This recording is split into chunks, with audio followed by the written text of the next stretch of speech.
இல்லைன்னா உங்களோட வார்த்தைகள் எப்படின்னா, குடிகாரர்களுக்கு நாங்கள் பாதுகாப்பாக இருப்போம், இல்லை இவங்க குடிக்க வச்சு கெடுக்கிறாங்களே, அழிஞ்சு போறாங்களே, அதனால கவர்மெண்ட்டை எதிர்த்து இருப்போம். இந்த ரெண்டுத்துல எதனா ஒரு ஸ்டாண்ட் எடுக்கணும். உங்க ஸ்டாண்ட் எதுன்னே தெரியலையே. தெரியும். அதாவது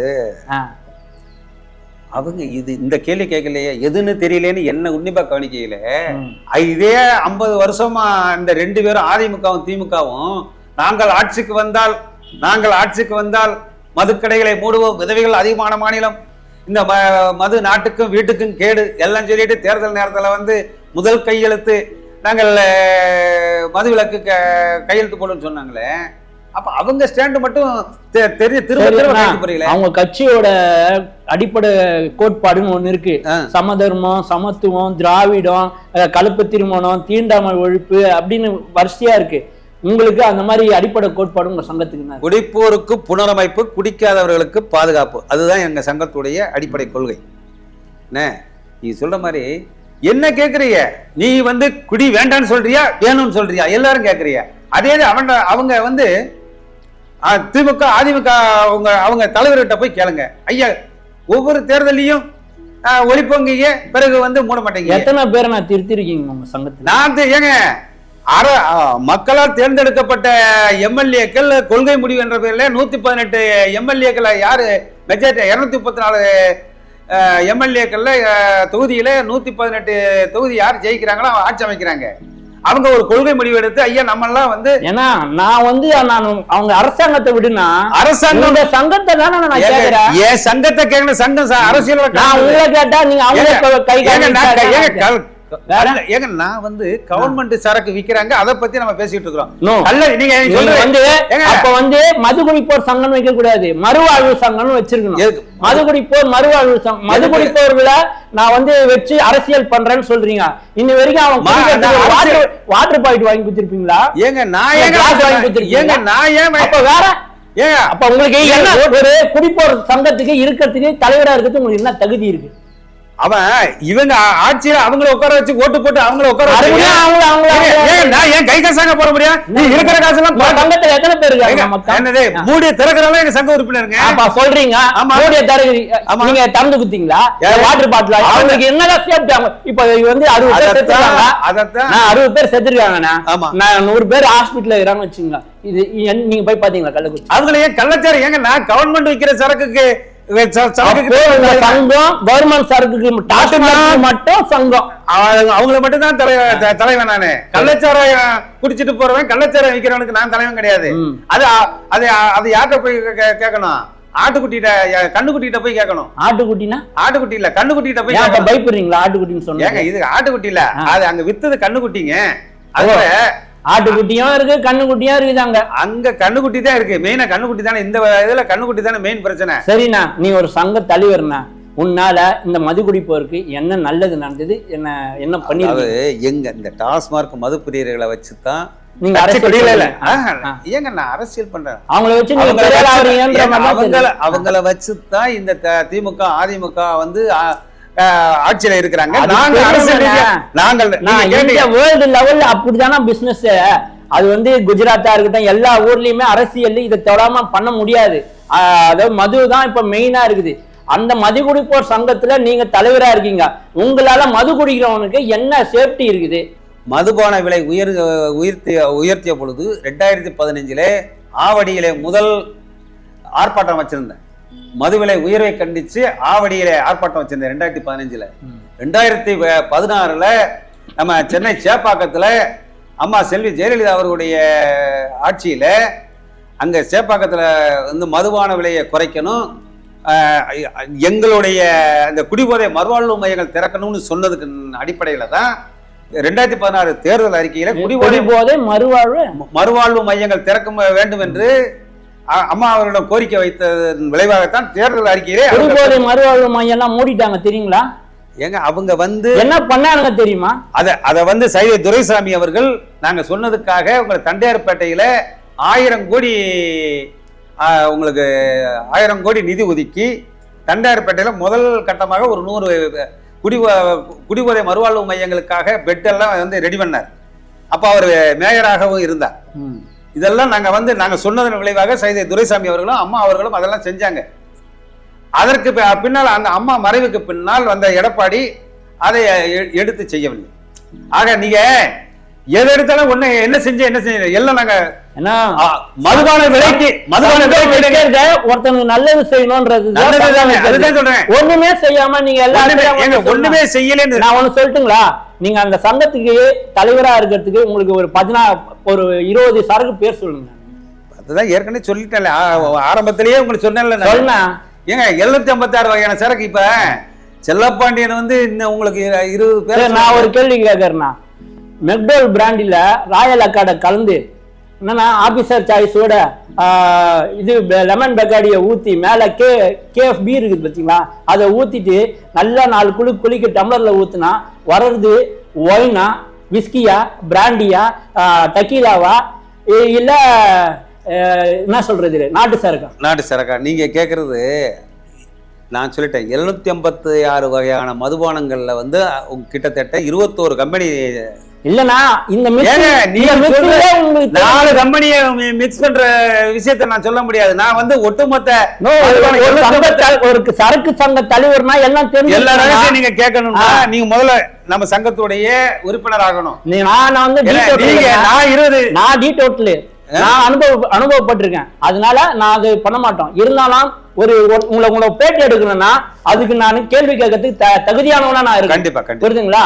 அப்போ இவ்வளவு தூரம் உங்களுக்கு ஒரு சரக்கு பத்தியும் தெரியல, அவனுக்கு ஒரு டம்ளர் வாட்டர் பாக்கெட்டும் வாங்கி தரல, ஒரு மிச்சர்னாச்சும் கொஞ்சம் குத்திருப்பீங்களா?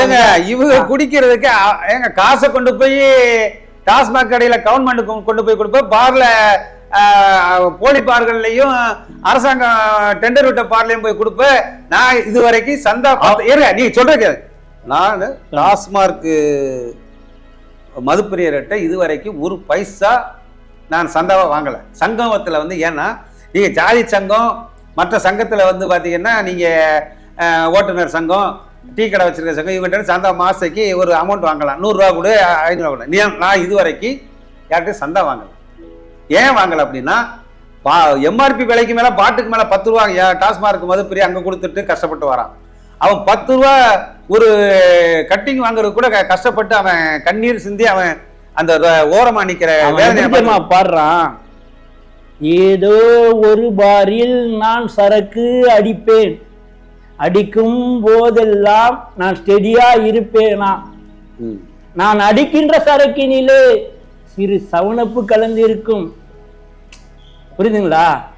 சிகரெட்டு, அதாவது என்ன சொல்றது, முட்டை எல்லாம் மெதுவாகும், சுண்டல் எல்லாம் சுகமாகும், மானிடர் என்றாலே வாந்தி ஞாபகமே. அவன் எழுதுறான். அடுத்தது என்ன எழுதுறான்? லுங்கி என்றாலே அது அவுந்தது ஞாபகமே, வீட்டில் வைத்து சரக்கு அடித்தால் அவர்கள் மிதித்தது ஞாபகமேன்றான். மேல தூக்கி எங்க நிக்கிறான் என்ன சொல்றேன்னா, அடிகள் வாங்கியே எனக்கு பழகி போனது சரக்கு ஞாபகம், அந்த வாடை மேலும் வருது அப்படின்னு அவன் கூக்குரல் வெற்றி கத்துறான். ஒரு சங்க தலைவரா இருந்தா அவனோட அந்த இது ஏக்கத்தை போக்கி இருக்கீங்களா? அவன் வாட்டத்தை பார்த்துட்டு அட்லீஸ்ட் அவன் செருப்பு பாட்டத்தை நாத்த மாற்றி குத்திருக்கீங்களா? அதாவது இப்ப இந்த இவ்வளவு அழகா சொல்றீங்களே, இதற்கு இத்தனை வரிகளுக்கும் காரணமானவர் யார்?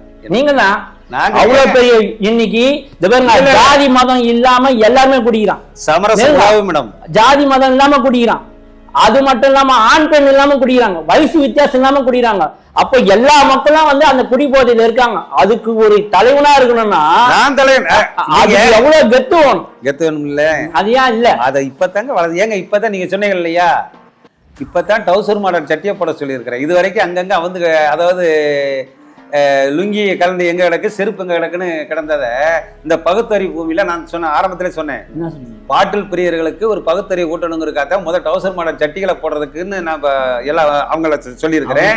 இருங்க, டவுசர் ஜட்டி வாங்க கூட காசு இல்லைன்றது புரிஞ்சு இனிமேல் நீ தானா வாங்கி தரணும். கண்டிப்பா வாங்கி தருவோம். அதாவது கண்டிப்பா வாங்கி தருவோம். அதே நேரத்துல நீங்க சொன்ன அருமையான அந்த வரிகள் பாடல் இருக்கு இல்லையா, அது எங்க இருந்து வந்துச்சு? இதுவரை எந்த கவிஞனும் அந்த கவிஞனுக்கு இணையாக எந்த கவிஞனும் கிடையாது. கண்ணதாசன் அதுல இருந்து வந்தவர் தானே. அதத்தான் ஒரு சொல்றேன். கோப்பையிலே என் குடியிருப்பு இரு கோலமையில் என் துணை இருப்புன்னு பாடினவர். அந்த அந்த எங்க கண்ணதாசனுக்கு நிகராக எந்த கவிஞரும் இன்னும் உருவாகவில்லை. அந்த கண்ணதாசன் 16% குழந்தைங்க குடிக்கிறாங்கன்னு சொன்னீங்களே, அப்போ வந்து ஒரு வீடியோ, அப்போ ஒரு படம் வருது, இவங்களை தமிழ் தாய் வார்த்தை பாட சொல்றாங்க, அவங்க பாடுறாங்க, இந்த சின்ன பசங்க தண்ணி அடிச்சுட்டு இவங்கெல்லாம் திருத்தணும், இவங்கெல்லாம் வந்து வீட்டுல பாக்கணும், இவங்க குடிக்கிறது இப்ப எடுத்து போடுறது இல்லை, இப்ப பெரிய அதுக்கேற்ற மாதிரி கவர்மெண்ட் அவங்கள எல்லாம் ஸ்டாப் பண்ணி அவங்க பாடுறானுங்க. நீராறும் கடலெடுத்த பாட்டு அங்க பாடிட்டு இருக்காங்க. இவங்க என்ன தெரியுமா பாடுறாங்க, தண்ணியாச தனியா, நீராறும் கடலெடுத்த நிலமடந்த கெழில் ஒழுகும் அப்படின்னு பருத்திவீரம் பாட்டா அப்படி மாத்தி பாடுறாங்க. இதுக்கெல்லாம் காரணம் என்ன? இது சிந்தனையை வளர்க்குறாங்க. அதாவது சிந்தனையை வளர்க்குறாங்க. இது அதாவது ராகம் தானே மாறுது, அந்த வரிகள் மாறல. இல்ல அது ராகம் மாறல, உள்ள போன ஸ்ருதி வந்து சுத்தமா பாடுது, ஸ்ருதியை ஏத்திக்கிறான் யாரு? ஸ்டூடெண்ட். இதெல்லாம் தவிர்க்கணும், இதுக்கு போராடணும். ஸ்டூடெண்ட் லேடிஸ் எல்லாம் குடிக்க கூடாது. ஒரு படத்துக்கு போறான், தியேட்டருக்கு போறான், இது 18+ படம், அங்க வெளியே நின்று ஒருத்தனை செருப்பால அடிச்சு அனுப்புறீங்களா, அனுப்புறாங்க ஆள் இருக்காங்க, சின்ன பையனா பார்க்க கூடாதுறான்ட்டு. அப்போ ஒயின் ஷாப்புக்கு வர லேடிஸையும் இந்த சின்ன பசங்க எல்லாம் வரக்கூடாதுன்னு ஏன் அடிக்க மாட்டாங்க? இல்ல இது எல்லாம் ஏன்ட்ட கேக்குற, இதெல்லாம் நீங்க பண்ணணும். இப்போ இத்தனை கேள்விகளையும் பொங்குறீங்கல்ல, நீர் பொங்குன மாதிரி அப்படியே அத்தனையும் உங்க மனசுல உள்ளதெல்லாம் கேட்கறே, எல்லாம் தலைவர்ங்கிற மாதிரி வைத்தறிச்சல். ஏன்னா மக்களை பாக்குறோம், அவசரப்பட்டு இன்னைக்கு சூசைட் அவ்வளவு நடக்குது. அவன் குடிச்சு சாவறான்ல, வாழ்ந்துனே செத்துன்னு இருக்கான், வாழ்ந்துகிட்டே சார். ஆமா, குடி போதையால எத்தனை % பேர் சூசைட் பண்ணிக்கிறாங்க தெரியுங்களா? அது மட்டும் இல்லாம டிரைவிங் பண்ற நல்ல குடும்பத்துல போறவனா அவனை இடிச்சுட்டு அவனை சாவச்சிட்டு போறான், கொலை கற்பழிப்பு. இது வந்து ஆட்சி அதிகாரம் அவங்ககிட்ட இருக்கிறவங்கிட்ட எல்லாம் இத்தனை கேள்விகளையும் நீங்க அங்க கேட்கணும். நீ மறுபடியும் அவனையே குறிப்பிட்டு அவங்க நான் ஏன்ட்ட அதிகாரம் இல்லையே, நான் வந்து விழிப்புணர்வு தானங்க சொல்ல முடியும். நீங்க சொன்னதெல்லாம் அதாவது முதல்ல டவுசர் மாடல் செருப்பு கடை அங்கங்க கழட்டி போட்டு கதையை பார்த்துடுறா, டவுசர் மாடல் சட்டியா போடுறா. அதுக்கப்புறம் நீங்க சொன்ன மாதிரி இந்த சரக்குல வந்து 4% மேல அந்த கவர்மெண்ட் குடிக்கிறதுன்னு முடியாது. அது விட பணம் தேவையில்லண்ணே, நாங்க பேட்டி எடுத்துல சொல்றேன்னு அந்த எக்ஸ்ட்ரா 5 ரூபாய் வாங்குறானுங்க பாரு, அதை கேட்கணும். அதை மட்டும் கேட்டு அதை கண்டிப்பா நீங்க உங்களுடைய கோரிக்கை எல்லாம் நான் உள்வாங்க, கோரிக்கை இல்ல மக்களோட கோரிக்கை, அதை நீங்க உள்வாங்கி இருக்கீங்க. அந்த அவங்க வாந்தி எடுத்ததை நீங்க உள்வாங்கி இருக்கீங்க, அதை வந்து என்கிட்ட கக்குறீங்க, அதை நான் அப்படியே நான் உள்வாங்கிக்கிறேன். நிச்சயமாக நீங்க உங்க ஆதங்கம் அப்படியே அற்புதமாக அப்படியே கண்ணதாசன் காலத்துல இருந்து அந்த இன்றைய கண்ணதாசன் பேட்டிய முடியுன்றீங்க. இல்ல அப்படி அற்புதமாக விஷயங்களை எல்லாம் நான் உள்வாங்கி இருக்கிறேன். ஆட்சி அதிகாரம் என் கையில இல்லை. இப்ப விக்கிரவாண்டியில வேட்பாளர் நிறுத்திருக்கோம். நீங்க சொன்னதுக்கு சட்டமன்றத்துல நீங்க சொன்ன விஷயங்கள் பாட்டிலுக்கு மேல எக்ஸ்ட்ரா வாங்குறது, அந்த அவங்களுடைய குறைகளை எல்லாமே தீர்ப்பதற்காக முதல் குரல் கொடுப்பதற்காக விக்கிரவாண்டியில MS ஆறுமுகம் 14வது சின்னம் டம்ளர் சின்னத்துல நிக்கிறாரு. கோட்டையில நுழையிறோம்.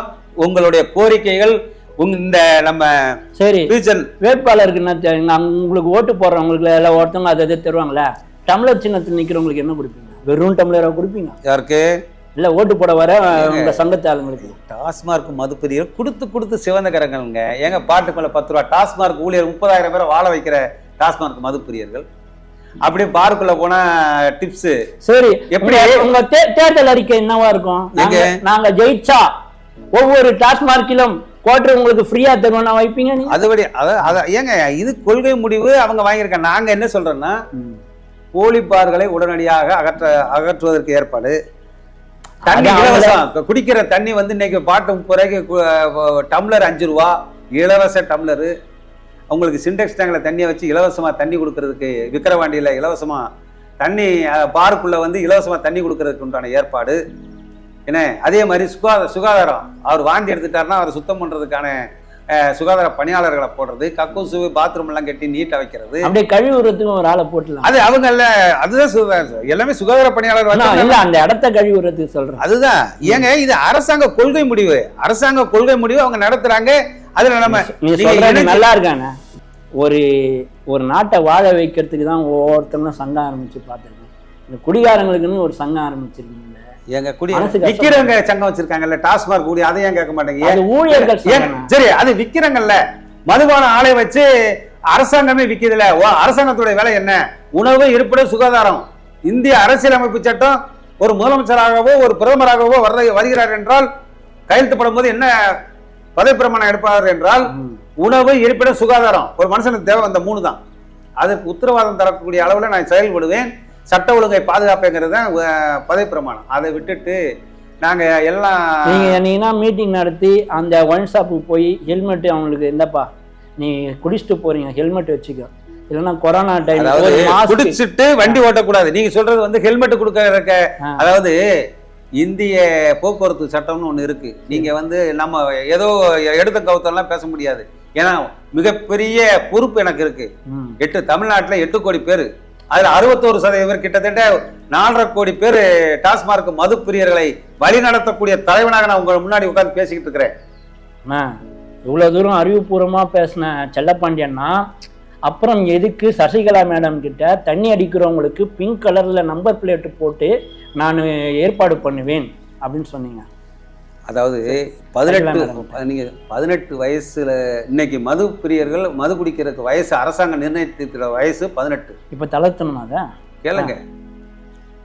18 வயசுல அவன் தண்ணி அடிக்க ஆரம்பிச்சா அப்படின்னா டாஸ்மார்க் நீங்க ஒரிசால பாத்தீங்கன்னா குடிக்கிற வயசு 25. டெல்லியில இந்திய நாட்டு தலைநகரத்தில் டெல்லியில 25 வயசு குடிக்கிற மினிமம் குடிக்கிற வயசு ஸ்டார்டிங்கே 25. இங்க பார்ல போய் தண்ணி அடிக்க போறாருன்னா வெளியில வண்டி நிக்குது. அவர் தண்ணி அடிச்சுட்டு வெளியில வந்தோடனே ஊதுங்காரு. அங்க அரசாங்கம் கொடுத்த சரக்கு குடிச்சிட்டு தானே வெளியில அதுல ஜவ்வாது வாசனையா வரும். அவர் அரசாங்கம் கொடுத்த சரக்கு வாசனை தானே வரும். அதை குடிச்சிட்டு இவர் வண்டி எடுக்கிறாரு என்று சொன்னால் இவரையே உத சொல்றாங்க, தண்ணி அடிக்காதவங்களே உத சொல்றாங்க. இவர் வாயில வச்சதை தூக்கி அவர் வாயில வச்சு என்ன அந்த இது அந்த இது ஹேலர் அந்த பிரீத்தர் இன்ஹேலரை தூக்கி என்ன குடிச்சவன் வாயிலையும் வைக்கிறாங்க, குடிக்காத வாயிலையும் வச்சுட்டு அதுல என்ன நோய் வரும் என்னங்கிறது தெரியாது. அது போக ஊதுங்காங்க. ஒரு காவல்துறை, ஒரு அரசாங்கத்துல காவல்துறையில எனக்கு கண்ணீர் வருதுங்க. அந்த காவல்துறையில காவலர்களை பார்க்கும்போது ஊதுங்கன்னா அவங்க குடும்பத்துல அவரு சர்வீஸ் அவர் 60 வயசுல இருக்கிறவரு 50 வயசுலயே போய் சேர்ந்துருவாரு.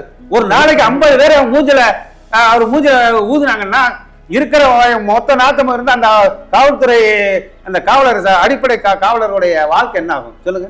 நீங்க காவல்துறைக்கு சப்போர்ட் பண்றாளா இல்ல குடிகாரங்க? இல்ல, ரெண்டையுமே பார்க்கலாம். காவல்துறை யாருங்க? இந்த தமிழ் மண்ணில பிறந்தவரு, அவரும் இந்த தமிழ்நாட்டினுடைய குடிமகனா. நான் அந்த பொறுப்போட தான் நான் பேசிட்டு இருக்கிறேன். எதுக்கு அதை ஊதணும்? நான் என்ன சொல்றேன், குடிச்சிருக்கேன் தெரிஞ்சு வச்சு ஒரு தனி கலர்ல நம்பர் பிளேட், தனி வண்டி, அதாவது சொந்த வண்டி வச்சிருக்கியா மஞ்சள் கலர், இந்த பிரஸ் கேட்டு இந்த மாதிரி போடுற மாதிரி போட்டுருணும். வாடகை வண்டினா மஞ்சள் கலர், சொந்த வண்டி வெள்ளை கலர், தண்ணி அடிச்சிருக்கியா பிரவுன் கலர். இதைத்தான் நான் சகிலா மாட்ட டிஸ்கஸ் பண்ணி அதை நான் பேசினேன். அது இல்ல இப்ப உங்களுக்கு என்ன கஷ்டம்? நோ, அப்போ அவன் பிரவுன் கலர் போட்டு ஓட்டுறான்னு வச்சுக்கோங்க, அவனை பொண்ணு பார்க்க அவன் வரவங்க என்ன சொல்றாங்க, அவனுக்கு பொண்ணு கொடுப்பாங்களா? இப்ப தெரியுதா?